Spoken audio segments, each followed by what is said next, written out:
So guys, this is Yeahbuoy and Aegis. This is the first episode of a new series I'm doing on the Takao. One of y'all had requested that I do videos on the Takao a long time ago, so I'm making a whole series on this because I love this ship. I love playing it. It's a tier 8 Japanese cruiser. It's got 2 sets of torpedoes on each side and really accurate, powerful main guns. Let's start with the blueprints. I chose my lead option to be the main battery reload time and traverse speed over the ship hit points and anti-aircraft damage. I'd rather shoot more often than have more hit points and anti-aircraft damage. For equipment, I chose to have shell dispersion reduction over main battery reload time or torpedo reload time. I've tried a bunch of different options here, and really the best build I think has to do with your play style. So I don't think there is like a best build. It depends on the way you play. I used to want to have torpedo reload time. I did that for the longest, but I found that usually by the time I turn around and get both torpedoes off, I don't need to have my third side get torpedoes off again. Just getting the first side and the second side off is good enough, so I don't need those extra seconds on the reload time. Propulsion is what I used to have for a long time because it helped me bait torpedoes with slowing down and speeding up, but I found that having double steering is a lot more effective for that than propulsion, and I don't need torpedo damage reduction because I bait and dodge torpedoes so much. You're always going to be detected, so you don't need surface detection. You don't need to get anywhere really faster in the Takao, so I really love having double steering because, and I didn't have double steering until recently, but I really love it because it serves two purposes. For attack and defense. For attack, you can turn around quicker and fire your torpedoes off on both sides quicker. And for defense, it helps you bait and dodge torpedoes more effectively with a lot less effort. Now, I'm going to start commenting on this match. I'm noticing that I'm going right into B. This isn't a normal strategy that I do, but I did want to do this for whatever reason in this match. If I had to do this again, I wouldn't have turned left here. I would have turned right because I can see on the minimap there's 4 enemy at C. And so me turning right here isn't a smart move, so I wouldn't do this again. But notice this tier pits is sailing in a straight line. Guys, don't sail in straight lines. Just don't sail in straight lines because there's people like me out there that will land all their torpedoes on the people that sail in straight lines. And you'll see what happened to him in a second. And also don't do what this Benson is doing by YOLOing into the enemy side right at the start of the match, because as you can see it didn't work out very well for him. Now on this North Carolina, he is turning to his right, so I'm going to fire my torpedoes to the left of the white suggested path, because as he turns to the right, that white suggested path is going to keep going more and more left. So basically, as long as he just keeps turning to his right, then he'll run into my torpedoes. Now let's look at the goal right here. The goal is to win by points or sink the entire enemy team. So since the enemy has 2 zones and we have 1, your objective here should be to take control of the map. Let your team have majority of the zones. So I'm going to go into B and try and cap B. Then you also have to decide whether you want, after you cap B, since it's uncontested, you want to decide whether you want to go to A or C. I feel like most players might want to go over to C because that's where there's more enemy, more damage to be done. But I'm actually making that decision right here whether I wanted to or not. And once I, evaluated it in real time, I decided to go over to A because I'd rather help my teammates sink these ships real quick and to secure our win, and then head over to C after that.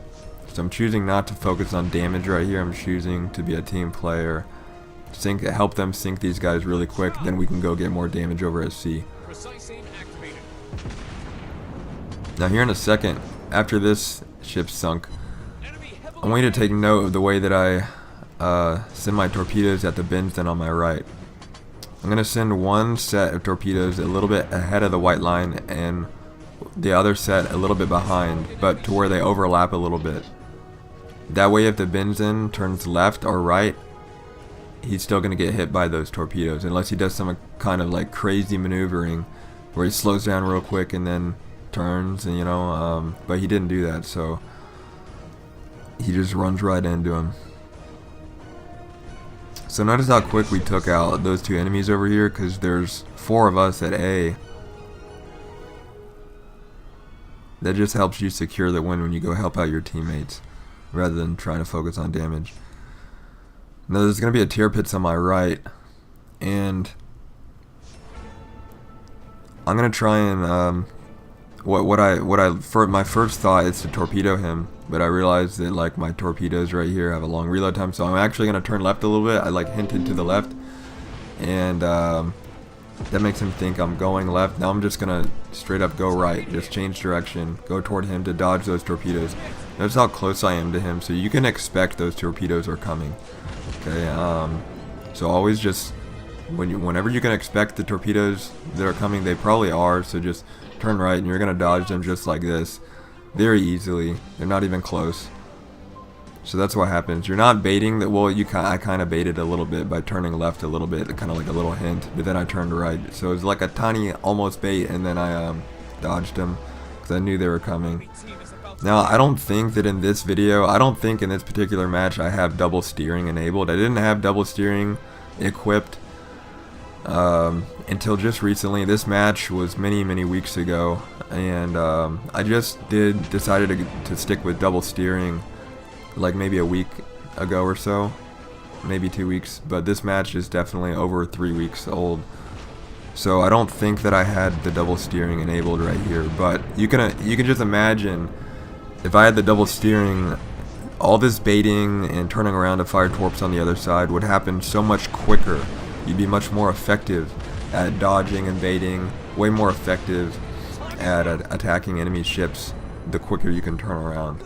And as you can see, like that having a few extra seconds on torp reload time isn't going to make that much of a difference.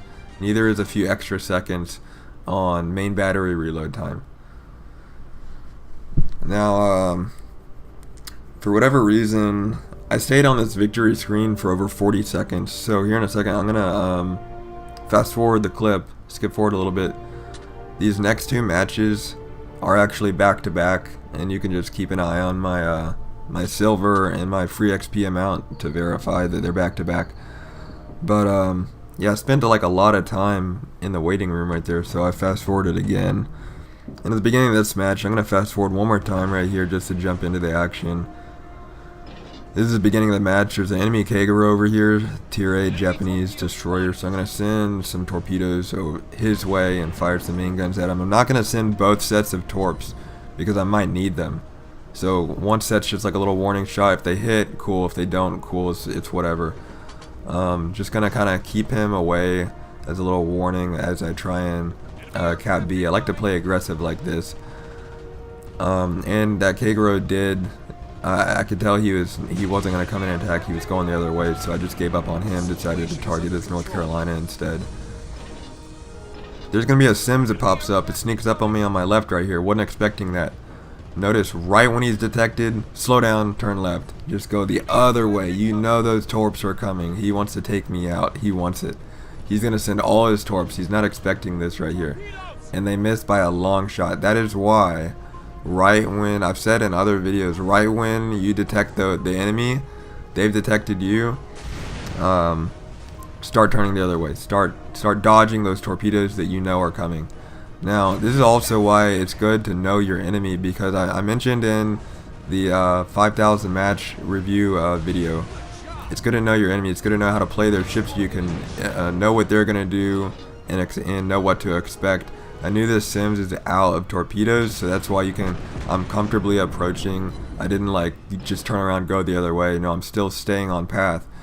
And I'm not trying to shy away from him because I know he's out of torpedoes and he's got a long time before he reloads them.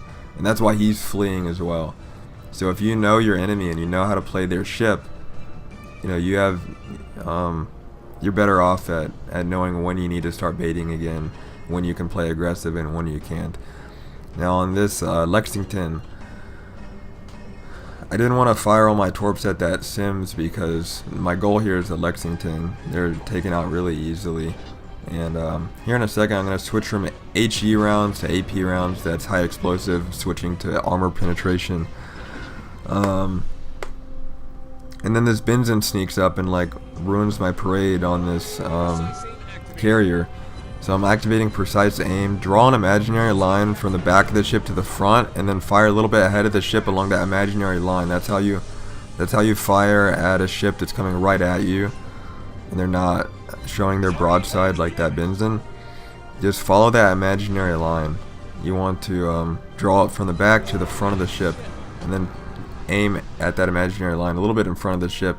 It should hit. Optimally, if you're going to do that, it's better not to be complete broadside like I was, but I wouldn't expect him to be there. You'd really want to fire at an angle like this. If I was to fire at the Benzin right now, like where he was before I sunk him, that would have been a lot more accurate of a shot. Would have landed more rounds than firing complete broadside because of shell dispersion. And the Takao actually has a lot less dispersion than other ships, so that helped a lot too. But do make sure you activate precise aim when you do that. Now I'm going to skip forward a second here. I just skip forward a few seconds to save time. This Colorado, the strategy here, I'm going to do like a backwards C, okay? Fire my torpedoes at the bottom of the backwards C, make my way up and around to the left, like going right and then up the curve to the left, to the top of the backwards C. So fire my torpedo at the bottom, turn around, fire them at the top on the other side.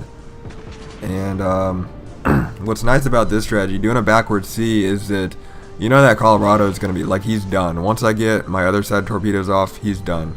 So what's nice about the backward C right here is that if he for whatever reason isn't done, for one, your torps aren't going to be ready to reload yet. But number two, you'll be headed the other way past him, like going away from each other. So it helps you stay safe by going the opposite direction once you end your torp run. Alright guys, I hope this helped. I really hope y'all picked up some strategies in these videos, and let me know in the comment section what you like, what you didn't like. Give me a thumbs up if this video helped you. It also helps more people discover the video. And let me know what you want to see in the future. I have a whole bunch of matches coming up to continue this series on the Takao. And alright guys, I'll catch y'all next time.